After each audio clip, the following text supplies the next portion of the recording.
Howdy Gwen and anyone else who might be using this video to make an account for Volunteer in Appointment Plus. I'm going to be showing you how to make an account for a volunteer in Appointment Plus. So if you would go ahead and get logged in. This is going to be your landing page. For the purposes of this video, you can ignore it completely and click on the Financial Coaches tab here at the top. This is going to take you to a list of our coaches. You can't see the entire screen right now, but if I scroll up and down, you can see we've got everybody and there are different types of users, whether or not they can be displayed, how they're sorted, and the option to delete. So you'll get familiar with this setting because this is these are the types of choices that you're going to be making when you're creating their account. So on the left here are just a few options, and the only one that we're concerned with right now is add new financial coach.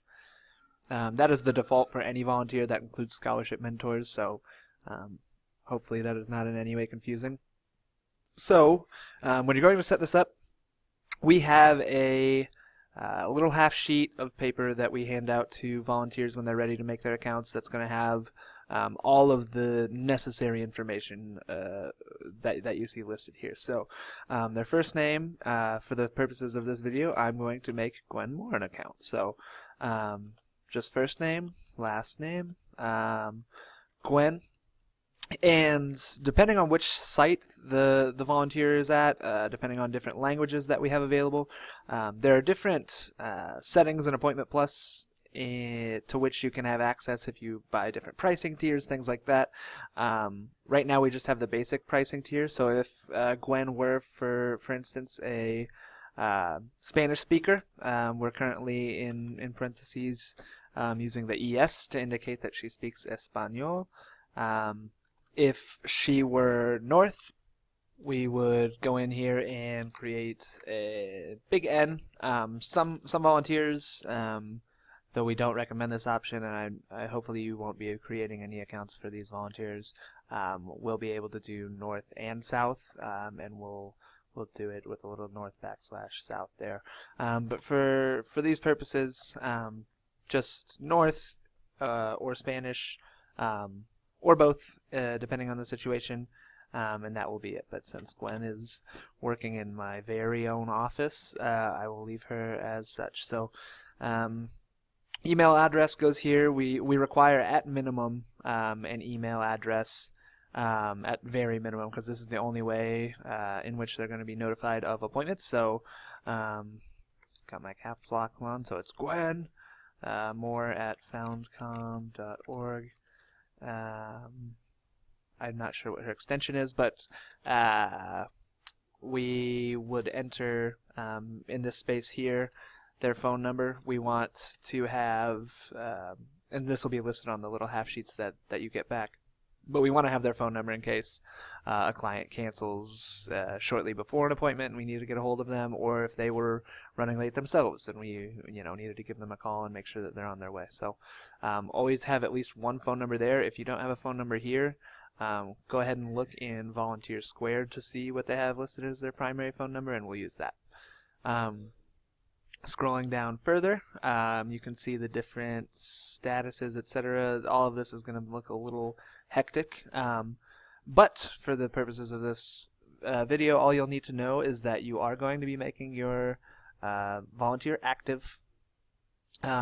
This just means that they can schedule appointments, that their schedule will show up when administrators are trying to create appointments, things like that.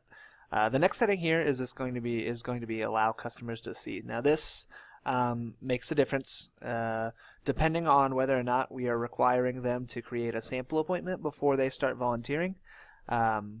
You will either click this yes or no. So if it's yes, then a client can go onto the scheduling view of their own and see the coach and schedule with the coach without administrator approval. I'm going to go ahead and set this to no. We're going to pretend that we want Gwen to set a sample appointment before she's scheduled with any clients, so we're going to leave that as no. The access type, for every volunteer, is going to be location user. These other ones have certain restrictions and things that might cause problem down the road. We're going to scroll down, and under financial coach type, we've got a bit of a hierarchy here. So financial coach being the base level of qualifications. So if you go through the 2 parts of training that certify you as a financial coach, you'll be like a level 1 financial coach. Above that is credit counselor, which will require passing a credit counselor quiz. It's our second tier. Everyone who is a credit counselor is also a financial coach, but not vice versa. Small business coach would be the 3rd tier up. Now, they might not necessarily be credit counselors, but I think in every instance I can think of, they are. So small business would encompass both financial coaching and credit counseling, and they could offer small business coaching. Scholarship mentors, if they are solely for scholarship mentoring, since it's an entirely separate service. And then this cross-program volunteer is for anyone who has gone through scholarship mentor training, they're mentors, and they're some combination of the financial coaching qualifications. So Gwen is a staff member, luckily. So all of that was useless to you. But onward. So the login information, we always use that person's primary email address. So for Gwen, it's going to be Gwen Moore at foundcom.org again. And this will be both their login and the email address up here that they're going to use to log in. Password, I always, for creating an account, make it a lowercase foundcom, as in the email address. Again, lowercase foundcom. Then we're going to check this little box below it that says make this password temporary. So when coaches log in for the first time, it's going to prompt them to change their password and make it their own. Here is the schedule. So that little half sheet will also have this information. Things to note that depending on whether they're at our north site or our south site, there are going to be different hours of availability. So if they said that they're available on Tuesdays from 10 a.m.